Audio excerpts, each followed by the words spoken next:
Kinshasa ICRC violence and repeated armed clashes in several provinces of the Democratic Republic of the Congo DRC are causing alarming levels of human suffering.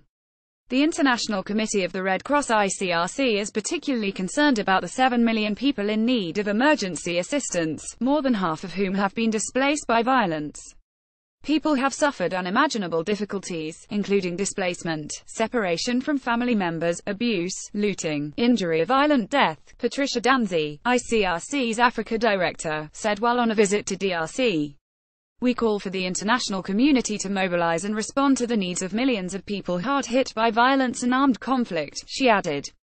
The violence facing civilians in the DRC has been off the world's radar for some time.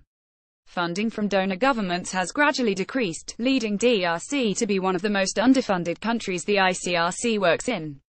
This week I met a displaced family who returned to their village, which has been burnt to embers, because they were too destitute to rebuild elsewhere. They live in desperate conditions, and it's heartbreaking to see the many similar stories here. More needs to be done to help those in need, she said. Violence is particularly prevalent in North and South Kivu, and more recently in Kasai and Tanganyika. In 2016, the DRC had the world's highest number of people forced to leave their homes, nearly 1 million, and move elsewhere in DRC because of violence, more than in Syria or Iraq. As part of its humanitarian operations, the ICRC, in partnership with the Congolese Red Cross, has assisted more than 352,000 displaced persons or residents in 2017. More than 10,000 civilians and military personnel have been educated about international humanitarian law (IHL), an effort in part to reduce attacks against civilians.